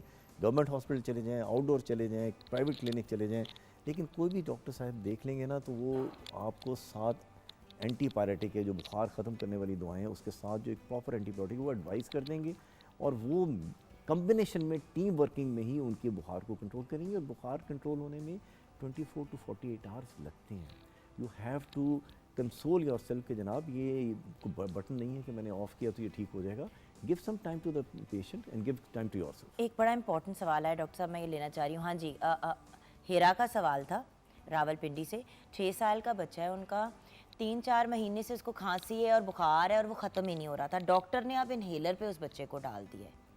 वो तो कितने माह का है? 6 माह का बच्चा है, 6 साल का बच्चा। हाँ, देखिए इसमें कुछ बच्चों में अमूमन रेस्पिरेटरी हाइपर एक्टिविटी होती है। हम इसको एस्थमा तो नहीं कहते, लेकिन वो हाइपर एक्टिविटी का एक सिंड्रोम होता है। अच्छा डॉक्टर साहब, एक और भी है शख्स, उनका भी कुछ इसी से रिलेटेड है। बताएं। खतीजा हैं, वो सरगोदा से बात करी है। उनकी 45 इयर्स एज है और इन्हें 6 साल से दमा है। मैं इन्हेलर यूज़ करती हूँ, सर्दियों में तबीयत बहुत ख़राब हो जाती है, कोई ट्रीटमेंट बताएं, क्योंकि ये सिमिलर है। तो मैंने कहा दोनों को कवर कर लेते हैं। खतीजा जी, ये आपके भी सवाल का जवाब इसी में हम देंगे। देखिए ये डिपेंड करता है सेवेरिटी ऑफ द पैथोलॉजी कि जो वहाँ पर अंदर से निज़ाम तनफ़ुस के अंदर सोजिश हुई है और जो उसने रुकावट पैदा की हुई वो किस हद तक है। और अगर वो सांस लेने में बहुत ख़तरनाक हद तक रुकावट कर रहे हैं तो आपको इन्हेलर लाजमी इस्तेमाल करने पड़ते हैं। और बच्चे को, जिसको 6 महीने के बच्चे को, उसको भी आपने न्यूट्रिशन बड़ी इम्प्रूव करनी है, विटामिन डी के साथ उसका हमेशा ताल्लुक़ कायम रखना है और उसके आयरन कंटेंट ठीक होने चाहिए। और फिर जहाँ आपको ज़रूरत होती है कि जी आपने पहले उसको नेबुलाइज करके देख लिया, अगर नेबुलाइजेशन की नॉर्मल नेबुलाइजेशन के साथ नहीं ठीक हो रहा और उसको ऑफ एंड ऑन हो रहे हैं तो you have to give that relief to him. अगर उन्होंने शुरू की है तो he had some valid reason कि उनको शुरू किया गया, क्योंकि इसके साथ सांस के रुकना जो है ना is a very scary element. आपको लगता है कि there is a air hunger और वो जो जिस पेशेंट के साथ गुजर रही होती है सिर्फ वही आपको बता सकता है कि इतनी उसके साथ कितनी एग्जाइटी एसोसिएटेड होती है। और पेशेंट को रिलीफ देना is the first target of any doctor. इसलिए अगर इन्हेलर शुरू किए गए हैं तो this should not be any worry. वो सिर्फ यह है कि उसकी डिज़ीज़ की इंटेंसिटी के मुताबिक एक मेडिकेशन प्रिस्क्राइब की गई है जो उसको रिलीफ देगी। तो बात और over a period of time ये बाद में कम भी हो जाता है। असल में डॉक्टर साहब यही तो चीज़ है ना, इन्हेलर हो गया, डायबिटीज़ में इंसुलिन हो गया, लोग पता नहीं क्यों कहते हैं कि ये नहीं लग जाएगी चीज़। भाई अगर आप जिंदा ही नहीं रहेंगे तो फिर लगने या ना लगने की तो टेंशन ही नहीं रहेगी नहीं, ना। और आपका हर चीज़ का एक मकसद होता है कि आपको वो प्रॉपर डोजेज में मिल रही है। अलेक्जेंडर फ्लेमिंग जिसने एंटीबायोटिक ईजाद की थी उसका एक बड़ा आइकॉनिक सेंटेंस है, I fear that it will be under used. Under use का मतलब है कि डोज मैंने जो दी है, एक होती है डोज, एक होती है डोजेज। डोज होती है कि आपने एक टाइम में ये डोज देनी है। डोजेज ये होती है have to give it for this much amount of days. ठीक है, आपने 2 डोजेज दी, तीसरे डोज में बच्चा ठीक हो गया, आपने कहा भैया ठीक हो गया अब इसको हमने छोड़ दिया, कोर्स खत्म करना है। So you are increasing the resistance, you are reducing the value of the antibiotic. It is a very phenomenal wide practice world wide और ये एक बड़ा स्केरी एलिमेंट है कि antibiotics are losing their efficacy और बार बार आप एंटीबायोटिक्स को अप नहीं कर सकते। So you have to use the antibiotic, एक तो बड़ी जुडिशियसली और दूसरा जब आप करें तो वेरी अप्रोप्रिएटली कि कंप्लीट उसका टेन्योर पूरा करने के लिए। अच्छा डॉक्टर साहब, फाइनली आपका मैसेज हमारे व्यूअर्स के लिए। बच्चे बड़ी कीमती चीज़ है, सेहत से बड़ी कोई नेमत नहीं और ये हमारा प्रिविलेज है कि हम उनको उस मोमेंट पे उस टाइम के ऊपर ये गाइड भी कर रहे होते हैं और हम उनकी डेस्टिनीज़ को शेप कर रहे होते हैं। सफाई का ख्याल रखिए, उनके कपड़े साफ़ होने चाहिए, उनको नहला के रखिए, खाने से पहले हाथ धोएं, बाहर के गलत अज्जा से उनको बचा के रखिए, गाइड करिए। खाना जब दें तो उनको प्रोटीन बेस्ड खाने दें। बाहर जब निकलें मास्क पहन के निकलें अगर स्मॉग है। These are the small little features. और प्लीज़ आजकल सॉक्स और एक बनियान ऐड कर दें, खुदा और का दूसरा वास्ता ये बच्चों है के कि अंदर। हाँ। जो डॉन और डस्क, सुबह के वक्त और शाम के वक्त, जबकि डेंगू मॉस्किटोज आजकल बहुत वो बाइटिंग उनका टाइम होता है, उसमें प्लीज़ बाहर ना निकलें। और अगर निकलना है तो हर सूरत में पैंट्स और ट्राउज़र्स और ये शर्ट्स आपकी कंप्लीट होनी चाहिए। मॉस्पल इस्तेमाल करें। घर के अंदर आपने कोई वाटर रिजर्वायर नहीं रखने, साफ़ पानी के अंदर भी डेंगू ब्रीड करता है, उन सबको खाली कर दें। ये एक कलेक्टिव एफर्ट है, सोसाइटी का एफर्ट है, और उसके अंदर ये पूरे सोशल सेटअप का एफर्ट है जो कि आप सब ने मिल के करना है, तो इस चीज़ ने एलिमिनेट होना। और डेंगू के अंदर बड़ा इंपॉर्टेंट होता है कि पहली प्राइमरी इन्फेक्शन तो 95% एक फ्लू के तौर पे ख़त्म हो जाती है। It is may be sometime it is a dengue, but वो फ्लू होती है और उसके तौर पे ही वो इग्नोर हो जाती है। लेकिन जो सेकंड इन्फेक्शन होती है वो अगर दूसरे स्ट्रेन से हो रही है तो it can be having a very serious effect, और वो बहुत प्रोनाउंस होकर बढ़ के निकलती है, और उसमें फिर डेंगू फीवर और वो जो सारे इलामा जो कि डेंगू को डेंजरस बनाते हैं उसमें होने के चांस होते हैं। इसलिए कोशिश करें कि प्राइमरी इन्फेक्शन ना हो, और उसके लिए जो एहतियाती तदाबीर हैं हर सूरत में उस पर अमल करें। Thank you so much doctor साहब, ब्लेस यू, खुश रहें, गॉड आबाद ब्लेस यू, रहें। Thank you very much. छोटी सी ब्रेक के बाद वापस आएंगे व्यूअर्स, क्योंकि अब हम आपको बताएंगे कि पार्टी मेकअप और किस तरीके से, अब जैसे डॉक्टर साहब ने कहा we have to stay warm और ये सारी हमने चीज़ें करनी है, लेकिन ऑब्वियसली अच्छा भी लगना है। अच्छा कैसे लगना है वो ब्रेक के बाद जानेंगे।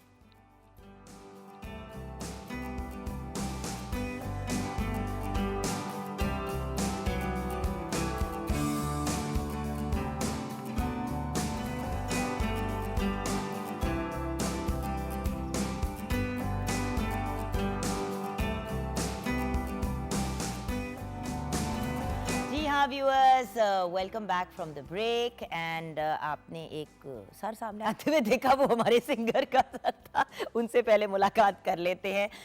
हमारे साथ आसिफ अली हाशमी। अस्सलाम वालेकुम। वालेकुम अस्सलाम। कैसे हैं आप? जी अल्हम्दुलिल्लाह।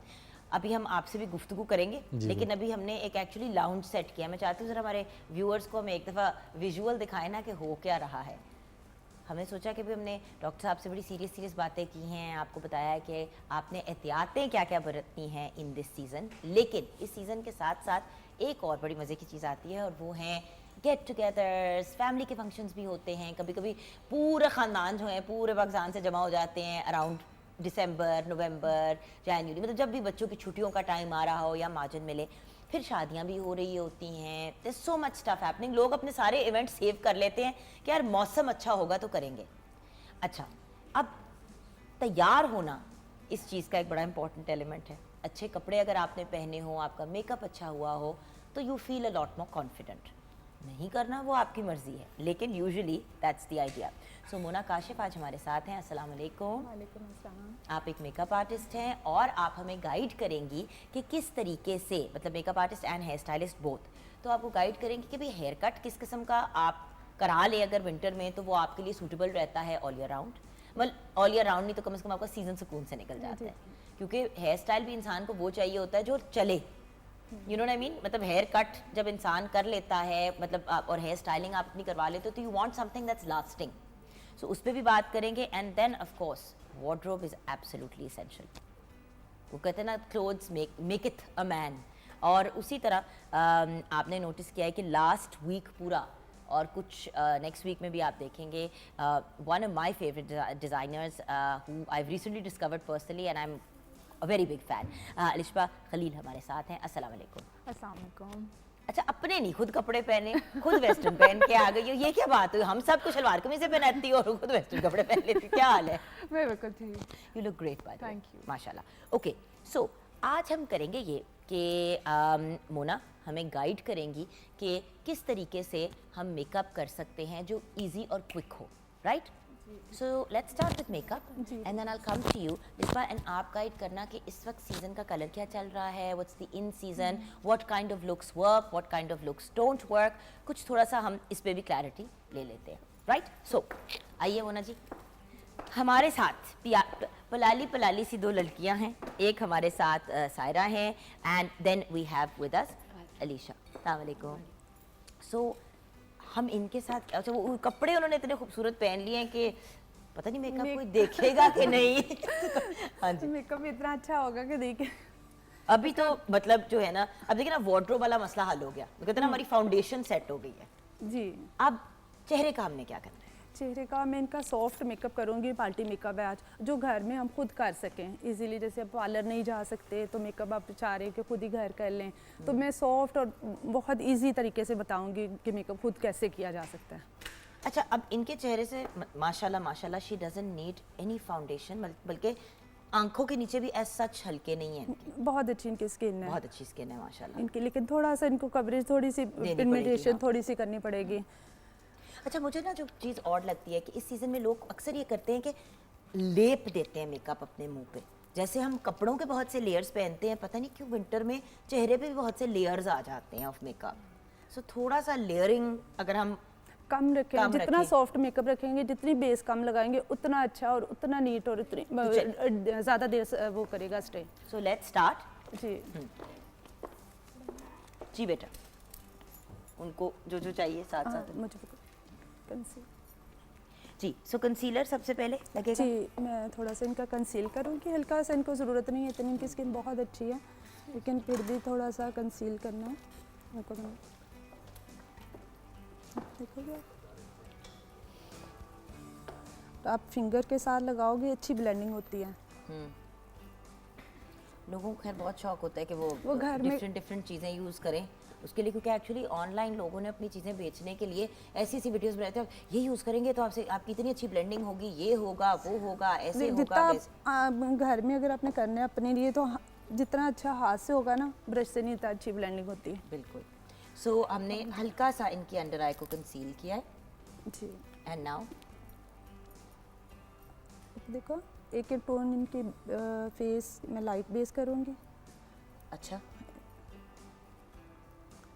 अच्छा, अब एक चीज़ जो व्यूअर्स आपने नोट करनी है, कभी कभी हमारा आप करती है, हम अपने फेस के ऊपर जो मेकअप फॉर एग्जांपल लगाते हैं, नेक का कलर कभी कभी फेस से एक टोन लाइटर होता है, तो आपको बैलेंस में लेके आना होता है। जैसे इनके चेहरा इट्स बिल्कुल परफेक्टली बैलेंस, पर ऑब्वियसली क्योंकि हमारा सन एक्सपोजर होता है और बहुत सी चीज़ें होती है, हल्की सी टैनिंग चेहरे पे आ जाती है in comparison to the rest of your body. तो या तो आप अपनी फिर नेक को और इस वाले एरिया को एक टोन डार्कर ले जाए ताकि वो आपके चेहरे के साथ बैलेंस हो जाए, या फिर एक टोन से ज़्यादा लाइटर आपने नहीं जाना कभी भी, एक टोन से ना लाइटर जाना है और एक टोन से ना डार्कर जाना है, बिकॉज वो फिर टू मच हो जाता है और वो फिर फेक लगना शुरू हो जाता है और ग्रे आ जाता है आपकी स्किन टोन के अंदर थोड़ी देर के बाद। उस वक्त तो ठीक लगता है, वो बाद में ग्रे होना शुरू हो जाता है। अब देखिए ना, इनकी इतनी बेहतरीन कवरेज हो गई है कि हमें मतलब एज सच एक्स्ट्रा कुछ और लगाने की बहुत ज़्यादा बेस नहीं की मैंने, बिल्कुल तो लाइट सॉफ्ट सी बेस है। बिल्कुल सही। और अब इसके बाद हम इनकी आई मेकअप कैसे आई करें? मेकअप करेंगे। आई मेकअप इनका मैं गोल्ड में करूँगी और लाइट सा हल्का सा स्मोकी वो एडजस्ट करूँगी। और बाय द वे, ये जो बेस कलर जैसे गोल्ड लगा रही हैं आप, उस बेस कलर को ही अगर एग्जैक्ट वही जो अभी टेक्निक सिखाएंगे उसको फॉलो करेंगे, सिर्फ आप फ़र्क ये कीजिएगा कि भाई अगर गोल्ड लगाया हुआ है तो कभी आपने उसके ऊपर लाइट पिंक शिमर लगा दिया, कभी आपने उसको वाइट्स में चले गए, सिल्वर में चले गए, सिल्वर में चले गए, तो आप वही एग्जैक्ट चीज़ को 10 तरीके से मुख्तलिफ तरीके से दिखा सकते हैं। ओके, नाउ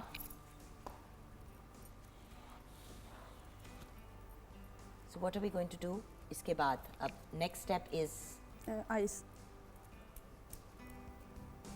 आप ऐसा करें कि आप इसको अपनी करती रहे, मैं वहाँ पे जाके थोड़ा सा गाइडेंस ले लेती हूँ कि लुक्स इस वक्त क्या इन है। ये जो आपने Cotton ड्रेस भी इन्हें चाहिए, बनाया भी है, मैंने कुछ इनको ड्रेस भेज के बारे में बताएंगे? For the black one. It's beautiful. अच्छा, एक दफ़ा ना मैं चाहूँगी कि हम ये ड्रेस दिखा भी दें। एक सेकेंड बच्चा, खड़े होते हो एक second. I really want to show this dress, it's beautiful and it's so elegant, and obviously जब पहनने वाला भी खूबसूरत हो तो कपड़े और खूबसूरत लगते हैं। That is lovely. Can we talk about this dress a little bit, Yes. please? हाँ. So basically, this dress is targeted for like the teenage girls. ठीक है? Younger girls, हाँ. जो अक्सर काम ज़्यादा नहीं चाहती कि कम काम हो और कट्स में आ जाए, तो इसलिए फिर मैंने उनके लिए कट डिज़ाइन किया। इसमें बहुत ही मतलब ये तो बाकायदा रेड कार्पेट ड्रेस है। ये एक्चुअली रेड कार्पेट ड्रेस है।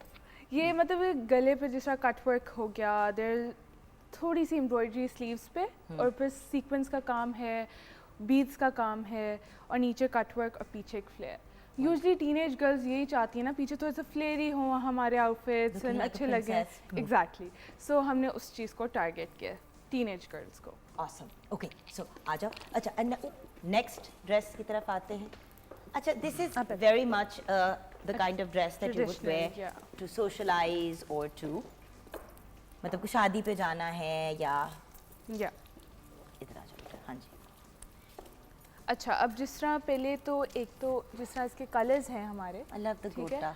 या गोटा आजकल बहुत इन है, एवरीथिंग हैज़ गोटा इन इट, तो इसलिए इसके ऊपर हमने पहले एम्ब्रॉयडरी के ऊपर हमने हैंड वर्क किया है, एम्बेलिशमेंट्स की हुई हैं, इसके ऊपर जरदोजी वर्क है, ठीक है, और इसके साथ जैसा दुपट्टा है इसका हमने बहुत फेस्टिव किया है, जो सेपरेटली भी लोग पहन सकते हैं, सिंपल आउटफिट के साथ सेपरेटली लोग भी ये दुपट्टा ले सकते हैं, तो ये बेसिकली ट्रेडिशनल फॉर्म में हमने ये बनाया एक आउटफिट।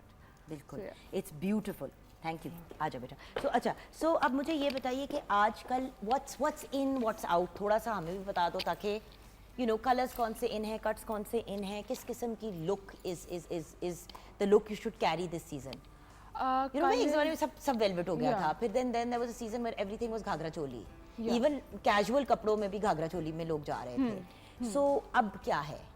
अब पहले तो बात करते हैं हम कलर्स की। ठीक है। कलर्स में बहुत सॉफ्ट ब्लूज, ग्रेज, ये कलर्स इन हो रहे हैं, बहुत पेस्टल्स में कलर्स आ रहे हैं, तो आई थिंक आजकल पेस्टल्स ग्रेज में तो मुझे ज़्यादा नज़र आया है कि ग्रेज काफ़ी इन है एंड ब्लूज भी काफ़ी इन है, and according to the cuts आजकल I think we're the only ones जो हम कट्स के ऊपर काम करते हैं, तो I think cuts are in आजकल, different types of okay, but which आप रेकमेंड कौन से करती हैं, क्योंकि किस किस्म के बॉडी टाइप को कैसा कट पहनना चाहिए? अब देखिए, जो चीज़ आप पहन सकती हैं वो मैं नहीं पहन सकती। बल्कि हम ब्रेक में यही डिस्कस कर रहे थे, हम अगली वार्डरोब डिस्कस कर रहे थे जो मैंने इनसे लेनी है, तो मैं कहती थी कि मेरा ये वो, एंड द पॉइंट इज हर इंसान चाहता है कि जब वो कपड़े ले, देखिए चाहे आप 10 रुपए के कपड़े लें या लाख रुपए के लें, आप उसमें अच्छे लगना चाहते हैं। ये एक बड़ी बेसिक डिज़ायर है। सही बात है। सो मैं तो ये कहूँगी फॉर एग्ज़ाम्पल एक तो there shouldn't be everything will look nice on you, आपको इतना सेल्फ कॉन्शियस नहीं होना चाहिए, ठीक है, और जिस तरह के फ्लेयर आउटफिट, जिस तरह मैंने आपको बताया कि टीनेज गर्ल्स 18 से 20s में जो लड़कियां होती हैं उनके लिए थोड़े से कट्स अच्छे लगते हैं, एंड थोड़े से मिडिल एज में फ्रॉम 30s में आप ए लाइन पहन लें, स्ट्रेट में भी काफ़ी कट्स आ जाते हैं, डबल लेयर शर्ट्स आ जाती हैं, हमने काफ़ी डबल शर्ट्स भी डिज़ाइन किए and people are loving it, कि चलो अगर हम सिंगल स्ट्रेट भी पहनते हैं तो इट्स लाइक उसमें स्टाइल आ जाता है कि डबल शर्ट का इफेक्ट, तो वो भी बहुत अच्छा लगता है। ओके, नाउ अगर वेस्टर्न स्टाइल में कोई जाना चाह रहा है, क्योंकि lot of people prefer the western cut because events पे, पार्टीज पे, गेट टुगेदर्स पे इंसान चाहता है कि थोड़ा सा मूव अराउंड कर सके ना कंफर्टेबली, तो थोड़ा सा ये बताओगे कौन सा वेस्टर्न कट बट डिसेंट लगे? डिसेंट क्योंकि देखो जब आप शादी पे जाते हो तो वहाँ पे आपकी फैमिली भी होती है, शायद वो कंफर्टेबल भी हों, पर दूसरे लोग भी बहुत से होते हैं जो थोड़े से परेशान हो जाते हैं जब बहुत मुख्तसर से कपड़े हों तो। या एग्जैक्टली, अब जिस तरह वो है डिफरेंट कट्स के ऊपर, अगर हम वेस्टर्न कट्स के ऊपर बात करते हैं तो उसमें भी मतलब कि ऐसे हों कि पीपल कैन वेयर इट, अगर हम बना देते हैं ना कि उस फॉर्म में बनाएं कि लोग कहें कि अच्छा अगर यहाँ से स्किन नज़र आ रही है वेस्टर्न में तो फिर हम इसको आगे किस तरह पहनेंगे। नेकलाइन को डिज़ाइन करना, फ्लेयर्स को डिज़ाइन करना, ठीक है, वो हमारा वेस्टर्न में मेन जाता है। बिल्कुल सही। अच्छा, let's check on the eyes. जी बताइए कि क्या आपने अभी तक आईज के साथ किया है? अभी मैंने इनका गोल्ड में किया है, लाइट ऊपर हाईलाइट्स किया है, अभी मैं आईब्रो इनके कर रही हूँ, और बिल्कुल जो घर में आप इजीली कर सकते हो ना। मैंने आप अगर तरीका भी बता देंगे डिटेल में तो फिर उनको समझ आ जाएगी कि वो घर पे कैसे इजीली कर सकते हैं। अगर तरीका प्लीज़ बता जी, कि अभी आपने पहले क्या लगाया, उसके ऊपर फिर आपने क्या लगाया, और फिर आपने step by step please explain करते हैं। मैंने पहले 1 शेड लगाए, हाईलाइटर मैंने किया, हाईलाइटर के बाद मैंने थोड़ी सी क्रीज लाइन बनाई है, क्रीज लाइन के अंदर सॉफ्ट लाइट सा हल्का सा ब्राउन मैंने इधर किया है, और अंदर गोल्ड किया है। Amazing, okay. एंड आईब्रोज जो हैं हमने अब आप किस चीज़ से फिल इन कर रही हैं? आईब्रोज इनकी मैं ब्राउन शेड से कर रही हूँ। इनका आईब्रोज बहुत है, वो है कि हल्की सी वो इनमें वो कर रही हूँ कवरेज। ठीक है जी, ओके। सो हम ब्रेक की तरफ जाएंगे, will continue our conversation, might even discuss potential red carpet looks, क्योंकि this is also a season of red carpets. बहुत से यू नो अवार्ड्स भी आ रहे हैं, सारा कुछ आ रहा है, but before we do that let's go to Asif Ali Hashmi और इनसे कुछ सुनेंगे। क्या सुनाने जा रहे हैं आप हमें सबसे पहले? आपको एक सॉन्ग है जो मेरा रिसेंटली लॉन्च हुआ है, वो मैं आपको सुनाता हूँ। Over to you.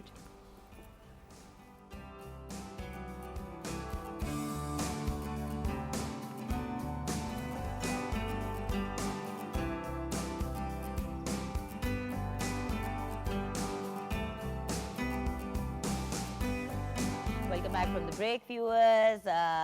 Asif Ali Hashmi का बहुत ही खूबसूरत हमने अभी सॉन्ग सुना ब्रेक से पहले, और आसिफ का ताल्लुक जो है वो पटियाला घराने से है, जी बिल्कुल। फ्रॉम द अम्मी की साइड। जी जी बिल्कुल। तो कितनी देर हो गई है आसिफ प्रोफेशनली परफॉर्म करते हुए और फिर पर्सनली? प्रोफेशनली परफॉर्म करते मुझे 5 to 7 ईयर्स हो गए हैं। हो गए। उससे पहले तो रिहर्सल करते थे, वालदा नात पढ़ती थी बहुत अच्छी।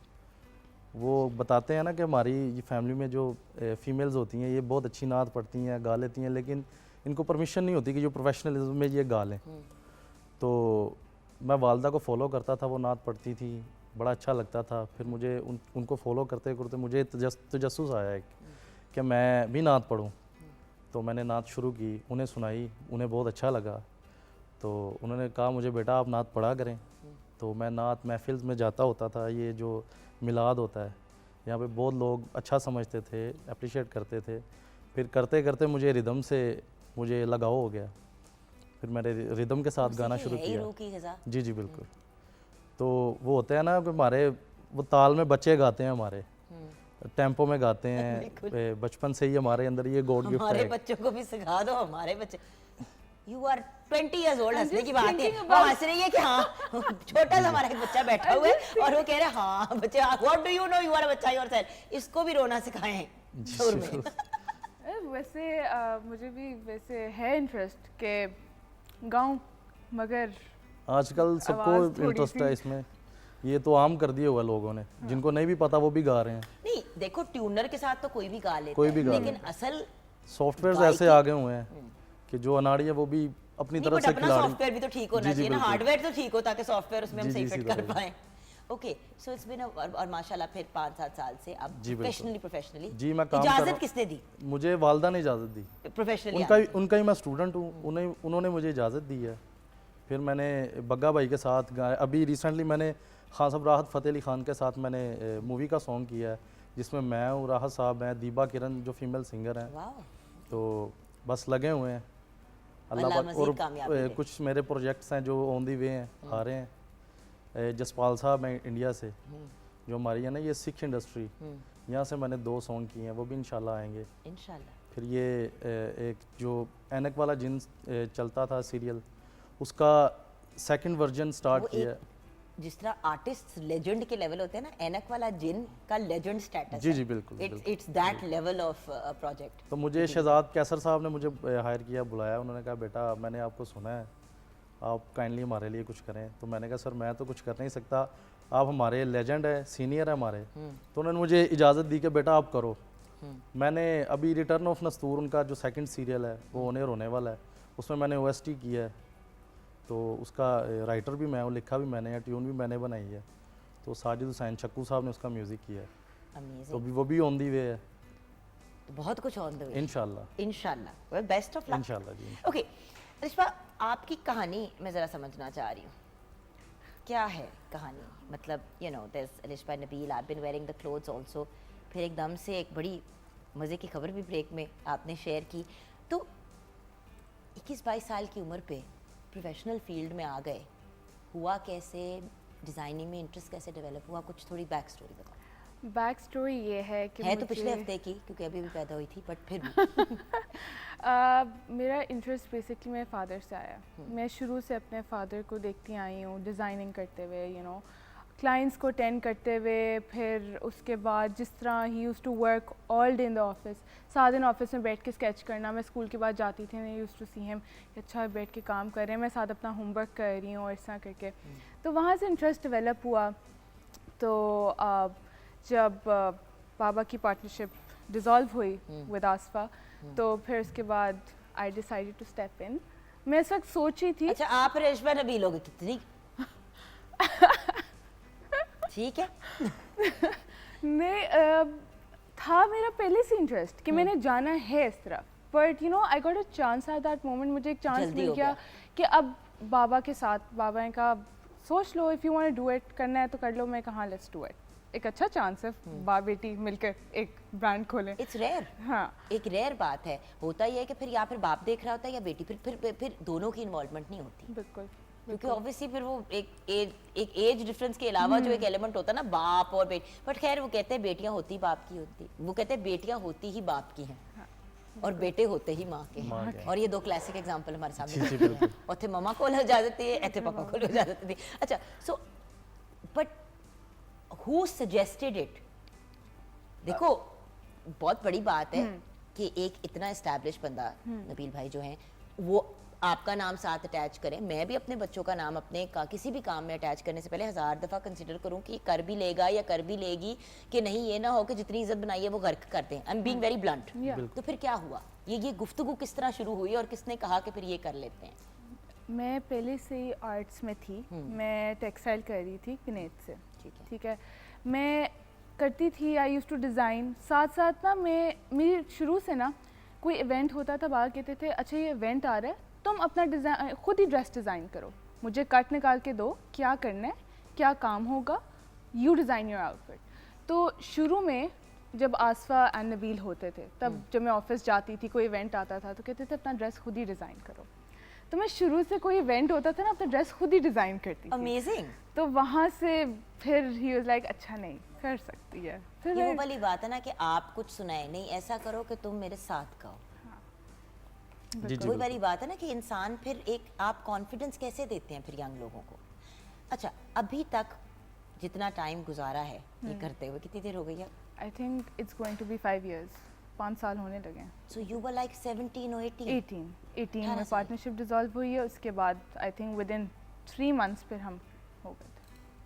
तो अब पढ़ाई पे कितनी तवज्जो दी जा रही है? पढ़ाई मैंने कर ली थी, बट अभी सोचा है कि दोबारा कंटिन्यू करूं, मगर अभी इसको बहुत ज़्यादा अटेंशन देनी पड़ रही है मुझे। सीजन भी आ गया है इतना सीज़न major। भी आ गया है, और ऑफ कोर्स अब खाली बाबा तो नहीं, हम दोनों मिलके ही करना पड़ता है, तो इसलिए फिर तो अब करना है इंशाल्लाह, let's see. But that's great ना, दो जनरेशंस जब सब साथ मिल के काम करती हैं तो वो काम बड़ा मज़े का एक फ्यूजन टाइप चीज़ निकलती है जो फिर हर कोई, जैसे कि आपने हमारी जो सारा है, सारा का जब आउटफिट हमने दिखाया तो आपने कहा ये हमने टीनेज गर्ल्स को मद्देनज़र रख के। अब मैं टीनेजर तो बहुत देर से नहीं हूँ, पर बहुत अरसा हो गया मैं टीनेजर नहीं हूँ, तो अगर I like this kind of a dress तो मेरे जैसे बंदे के लिए फिर इसको हम रीडिज़ाइन कैसे करेंगे? देखिए अब 2 तरीके हैं। If you want to wear sari, अगर आपने साड़ी पहनी है तो आप इसका सिर्फ गला डिज़ाइन करवाएं, ब्लाउज पे स्लीव्स करवाएं, और फिर आप बाकी अपना पल्लू वगैरह और पेटी कोट वगैरह डिज़ाइन करवा लें, सिंपल करवा लें या जिस तरह आप चाहें। अगर आपने इसको एक शर्ट में लेकर जाना है तो वो भी आप इसको डिज़ाइन करवा सकते हैं। फील लाइक द बॉर्डर आपका थोड़ा सा वेवी स्टाइल में आ गया, कट वर्क गले में आ गया, स्लीव्स पे काम आ गया, वो भी आप कर सकती हैं। ओके, सो बेसिकली एक ही चीज, अगर किसी को कोई डिज़ाइन पसंद है तो उसको रीडिज़ाइन भी किया जा रीडिज़ाइन भी किया जा सकता है। सकता है। आपने आगे क्या करना है, क्या सोचा है इंडिविजुअली फॉर योरसेल्फ? ब्रांड तो अपनी जगह है, पर क्या सोचा है? यही करते रहना है, कहीं बाहर भी जाना है, क्या करना है? आई थिंक अभी इसी पे ही काम करना है, बिकॉज काफ़ी कुछ सोचा हुआ है इसी ब्रांड के अंदर, एंड उसके ऊपर काम और मेहनत बहुत है, तो वो करने में थोड़ा सा टाइम लगेगा। बट या स्टडीज़ होनी है मेरी, इंशाल्लाह बहुत है कोशिश, बट वो भी इंशाल्लाह करते हैं। एंड देन आई गेस जो एक नेचुरल मेरे जहन में हमेशा एक ही क्यूरियोसिटी आती है कि डिज़ाइनर्स के पॉइंट ऑफ व्यू से, and because you are young person so this works perfectly for you, red carpet looks क्या होनी चाहिए पाकिस्तानी आर्टिस्ट की? ब्रेक की तरफ जाऊंगी, वापस आऊंगी, बल्कि ब्रेक में जाते हुए हम आपसे सॉन्ग सुनना चाहेंगे। बिल्कुल। ब्रेक है या अच्छा अभी ब्रेक है, उसके बाद हमने वापस आना है। रेड कार्पेट लुक्स का टीज़र हम आपसे बाद में लेंगे, आपसे गाना सुनते सुनते हम ब्रेक की तरफ जाएंगे, वापस आएंगे तो फाइनल लुक भी आपको दिखानी है। And what does Lishba suggest कि पाकिस्तानी आर्टिस्ट को किस किस्म के कपड़े पहनने चाहिए रेड कार्पेट पे? ये इनका पर्सनल ओपिनियन है, लोगों को ऑफेंड होने की जरूरत नहीं है। I just want to hear what she thinks, क्योंकि मेरी भी एक बड़ी डिफरेंट सी राय है कि यार अगर ऐसे पहन ले तो बुरे नहीं होंगे, जरूरी है कि हम टोटल वेस्ट से इंस्पायर हो जाएं, जबकि वो भी हमसे तो करेंगे इस पे बात, लेकिन ब्रेक के बाद अभी हम आपको कहेंगे कि आप हमें मसरूफ कर जी बिल्कुल।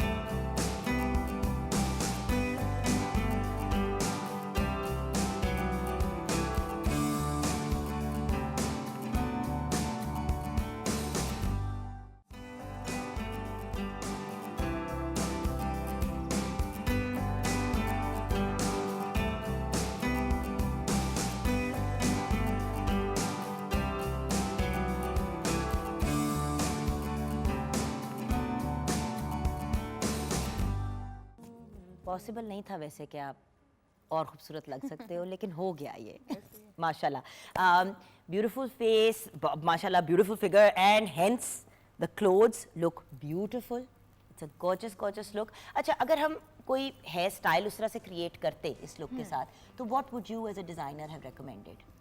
I would have suggested खाली मतलब loose curls, अच्छा मतलब बहुत अच्छा, मैं simple मजे की सी बात look। बताऊं, मैंने क्या सोचा, मैं कहा अगर ये हो तो फिर एक हाई पोनिया करो।